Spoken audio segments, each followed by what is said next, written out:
तो इस तरीके के क्वेश्चंस को कैसे करेंगे। क्वेश्चन है cos 2a into cos 2b plus sine square a minus B minus sine square a plus B.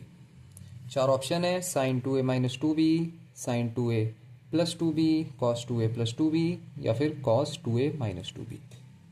अब इस तरीके के क्वेश्चन में वैल्यू पुटिंग करना a और b की बहुत ही कॉम्प्लेक्स हो जाएगा और आंसर ठीक से आ नहीं पाएगा। और अगर इस क्वेश्चन को आप वो जो फॉर्मूलेज होते हैं sine a plus B, sine a minus B, उससे करने जाओगे तो कई बार ये क्वेश्चन इतना लंबा चला जाता है कि बहुत टाइम वेस्ट होता है। तो हमेशा याद रखना, जब भी ऐसा क्वेश्चन आ रहा है ना जिसमें ए बी दो एंगल गिवन है, इसको करने के दो तरीके होते हैं। पहला तरीका होता है जिसे मैं कहता हूं एलिमिनेशन मेथड, और दूसरा तरीका जो होता है उसे मैं कहता हूं इक्वेशन मेथड। ठीक है, तो पहला जो तरीका होता है एलिमिनेशन मेथड, उसका बेसिकली मतलब यह है कि इन दोनों में से किसी एक एंगल को हम एलिमिनेट करने की कोशिश करेंगे। हम कोशिश करेंगे कि या तो ए एलिमिनेट हो जाए या तो बी पूरी तरीके से एलिमिनेट हो जाए, और जो भी आंसर आए उसको फिर हम ऑप्शन से चेक करने की कोशिश करेंगे कि किससे मेरा आंसर मैच हो रहा है। तो पहले ए को एलिमिनेट करेंगे, फिर अगर आंसर मैच, मान लो ए को एलिमिनेट किया मैंने पहले, जो भी आंसर मेरा बी में आया उसको मैं देखूंगा कि कौन से ऑप्शन से मैच हो रहा है। अगर किसी से मैच नहीं हो रहा होगा या फिर एक से ज्यादा ऑप्शन के साथ मैच हो रहा होगा तो फिर मैं क्या करूंगा, मैं बी को एलिमिनेट करूंगा और चेक करूंगा कि क्या ए के साथ कोई एक ऑप्शन मैच हो रहा है या एक से ज्यादा अभी भी मैच हो रहे हैं या कोई ऑप्शन ही मैच नहीं हो रहा है। अगर मुझे आंसर दोनों तरीकों से नहीं मिला तब मैं जाऊंगा इक्वेशन मेथड पे। अक्सर इक्वेशन मेथड से आंसर मिल ही जाता है। वैसे तो 95% ऑफ द टाइम मुझे एलिमिनेशन मेथड से आंसर मिल जाता है, और अगर एलिमिनेशन मेथड से नहीं मिलता है तो मुझे इक्वेशन मेथड से मिल जाता है। इक्वेशन मेथड में मैं क्या करूंगा, मैं angle A is equal to angle B कर दूंगा कि एंगल ए जो है वो एंगल बी के बराबर है। ऐसा करने पे ज्यादातर क्वेश्चन सॉल्व हो जाते हैं, दिक्कत नहीं होती है। ठीक है, बाकी अपना जो साइन ए माइनस बी, साइन ए प्लस बी का फॉर्मूला है वो लगाना चाहो तो लगा सकते हो, लेकिन अगेन क्वेश्चन अक्सर बहुत लंबा चला जाता है, बहुत टाइम वेस्ट हो जाता है। ठीक है, तो पहले एलिमिनेशन मेथड ट्राई करते हैं। मैं पहले एंगल ए को एलिमिनेट करने की कोशिश करता हूं। तो मैं क्या अज्यूम करूंगा, मैं अज्यूम कर लूंगा, assume that A is equal to 0 degree. मैंने ए को 0 डिग्री अज्यूम कर लिया। तो ये क्या हो जाएगा, ये हो जाएगा cos 2 इंटू 0 यानी cos 0 डिग्री। ये हो जाएगा cos 0 degree into cos 2b plus sine square 0 minus B minus sine square 0 plus B. cos 0 degree कितना होता है, 1 होता है।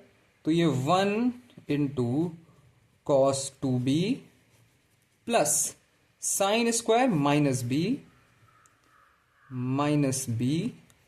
Minus sine square B. ये हो जाएगा, ये हो जाएगा cos 2b। ये पॉजिटिव हो जाएगा क्योंकि ये साइन स्क्वायर माइनस, ये स्क्वायर है ऑफ माइनस बी। क्या होता है जब साइन स्क्वायर किसी एंगल का होता है, मान लो थीटा का, तो एक्चुअली में इसका मतलब क्या होता है, इसका मतलब होता है साइन थीटा का होल स्क्वायर ना। तो ये तो पॉजिटिव हो जाएगा, ये कभी नेगेटिव हो ही नहीं सकता। इसमें वो वाला लॉजिक मत लगाना कि sir sine minus theta minus sine theta के बराबर होता है तो ये भी माइनस साइन स्क्वायर थीटा हो जाएगा, माइनस साइन स्क्वायर बी हो जाएगा। नहीं, वो तब होता है जब ये स्क्वायर ना हो। अगर यहां पे स्क्वायर होता तो ये क्या होता, minus sine theta whole square हो जाता, स्क्वायर पॉजिटिव हो जाता। समझे, तो ये जो है ये पॉजिटिव हो जाएगा। ये cos 2b, ये माइनस साइन बाहर आएगा और स्क्वायर हो जाएगा तो ये पॉजिटिव हो जाएगा। ये हो जाएगा plus sine square B minus sine square B. दोनों कैंसिल हो जाएंगे, मेरे पास बचेगा cos 2b। मैं चेक करता हूं कि क्या किसी ऑप्शन से मेरा आंसर मैच हो रहा है या नहीं हो रहा है। मेरा आंसर कॉस में आ रहा है, तो मुझे साइन चेक करने की ज़रूरत है क्या? नहीं, मुझे साइन चेक करने की ज़रूरत नहीं है, मैं सीधे कॉस वाले को चेक करूंगा। तो मैं चेक करता हूं कि क्या कॉस, मैं इसको मैंने यहाँ पे ए को ज़ीरो लिया था, तो मैं इसको भी ए ज़ीरो लेता हूँ। तो ऑप्शन सी जो है, अगर उसमें ए ज़ीरो ले लिया तो यहाँ बचेगा कॉस टू बी। तो हाँ, ये कॉस टू बी बना रहा है। और ऑप्शन डी को अगर मैं चेक करूं, ऑप्शन डी, तो यहाँ पे अगर मैंने ए को ज़ीरो ले लिया तो ये बनाएगा cos minus two B. Cos minus two B बनाएगा। और तुम्हें अगर याद हो तो मैंने पढ़ाया था कि कॉस माइनस का थीटा जो होता है वो कॉस थीटा के बराबर होता है। ये तभी मैंने पढ़ाया था जब मैंने बताया था कि साइन माइनस का थीटा जब होता है तो माइनस साइन थीटा होता है। तो ये जो है वो पॉजिटिव बना लेगा और ये बन जाएगा कॉस टू बी। तो ये कॉस टू बी आ गया, ये भी कॉस टू बी आ गया। यहां से तो अब आंसर बनेगा नहीं। अब क्या करें? अब हम क्या करेंगे, एक सेकेंड। हाँ, अब हम क्या करेंगे, अब मैंने देख लिया कि भाई ऑप्शन सी और ऑप्शन डी बराबर आ रहे हैं। ए को एलिमिनेट करके मेरा आंसर आया नहीं, अब मैं बी को एलिमिनेट करूंगा। अब मैं बी को एलिमिनेट करके देखूंगा कि क्या बी को एलिमिनेट करके कुछ हो रहा है।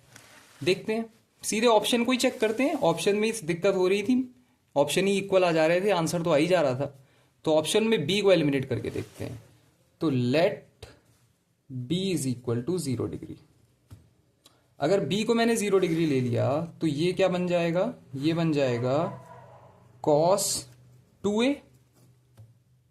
ऑप्शन सी जो है वो कॉस टू ए बन जाएगा। और ये क्या बन जाएगा, ये भी बन जाएगा कॉस टू ए। तो अभी भी मेरे पास दोनों के दोनों बराबर आ रहे हैं। ऑप्शन सी और ऑप्शन डी अभी भी इक्वल आ रहे हैं। तो अभी भी मुझे आंसर नहीं मिला, 50-50 हो गया। अब क्या करूं? अब जो मैंने बताया था, एक इक्वेशन मेथड लगा दो, angle A is equal to angle B कर दो।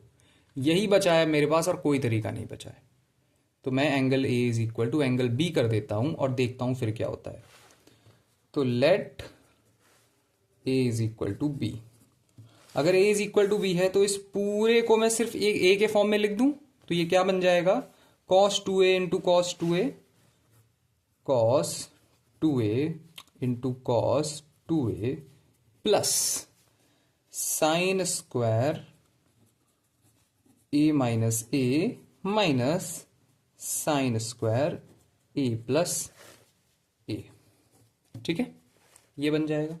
सॉल्व करते हैं इसे जरा। ये हो जाएगा cos square two A plus sine square A minus A, zero हो जाएगा, minus sine square two A. Sine square zero तो जीरो ही होता है, तो ये जीरो ही रहेगा। Cos square two A minus sine square two A, cos square two A minus sine square two A. इसको क्या करेंगे, शायद तुम्हें याद होगा जब मैं आइडेंटिटीज पढ़ा रहा था तो मैंने आप सबको बताया था कि कॉस टू थीटा को कैसे लिखा जाता है। कॉस टू थीटा को लिखने के 3 तरीके होते हैं। पहला तरीका होता है cos square theta minus sine square theta.